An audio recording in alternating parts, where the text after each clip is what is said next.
Isn't that lovely? Back at you. All of that noise and warmth and love, I send it right back to you. Thank you much for being here. Oh, you look wonderful, all of you. You look just fantastic.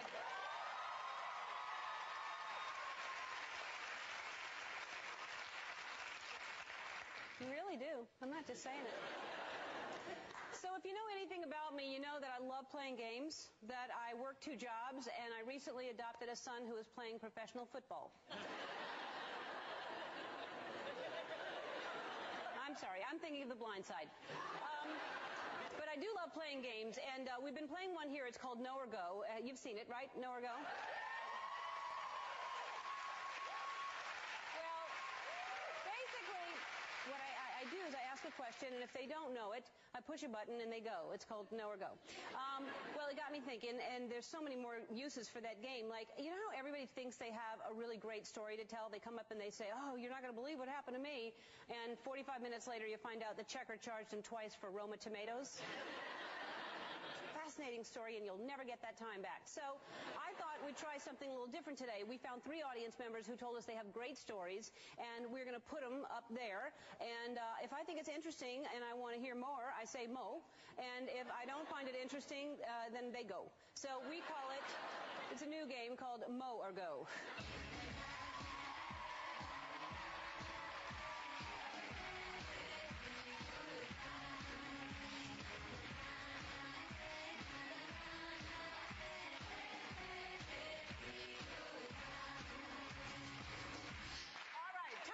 Bring him out.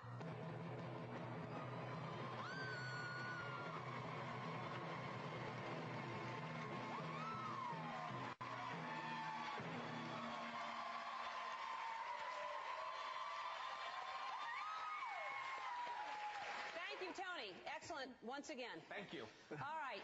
And to think he's never had drum lessons. All right, so we have Courtney, and we have Lindsay, and we have Alyssa, right? Elisa. Yeah. Elisa, I am so sorry. Okay. All right, Courtney, Yeah. I guess we will start with you, and you Okay. have some type of an interesting story. You're from Chino, California. I am. Uh-huh. And what is your story about? Okay, so I was on a school field trip, and I was 18 years old, and as people that age do, there was some alcohol involved, and I wanted to be a good girl, so I called my parents and made sure it was okay that I was consuming alcohol, and they said okay, so I was like, oh, right, yeah. So we're all kind of gathered in one of the people's hotel room who was legal to buy the alcohol, and we were drinking, and all of a sudden everybody hid their cup, and I had no idea why, and in walks the chaperone as I take a huge sip, and I was busted for the rest of the trip and never let that one down, and was made fun of for being an alcoholic the whole time.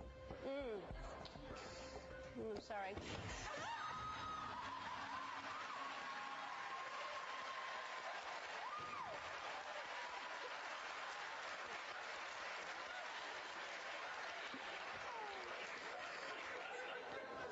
Interesting, Courtney. It's just, I may bring this to Idol. This is a good idea for Idol. All right, we're going to go to Lindsay Duckworth. You are from Pasadena, California. Is that right? Look how supportive Elisa is being, clapping for you already. And Lindsay, what is your story about?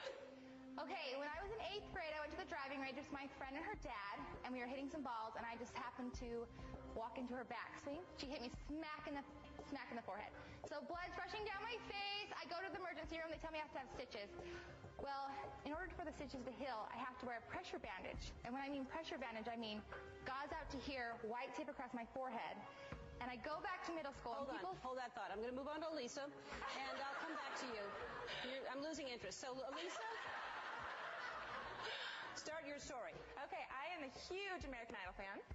And last year I went to taping. I was really excited. They seated us right by the stage, or we were in the standing section. And I was trying to inch my way closer to the judges because I wanted to, get closer. And to which judge in particular?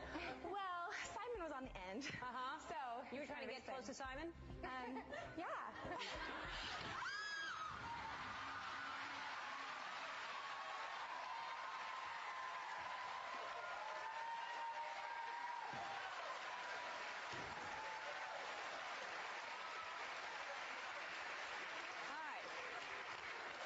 Lindsay, finish your story.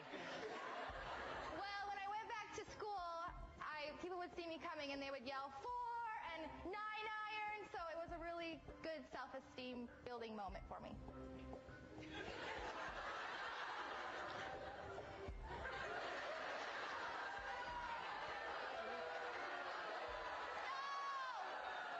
Yeah. All right, how many people think she should stay? How many people think she should go?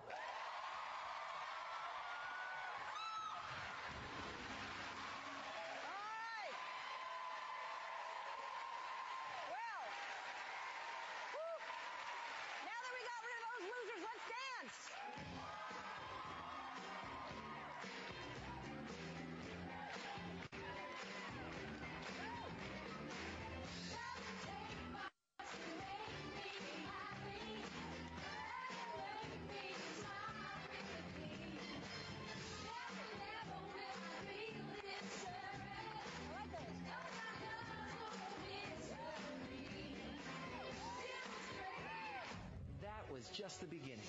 In her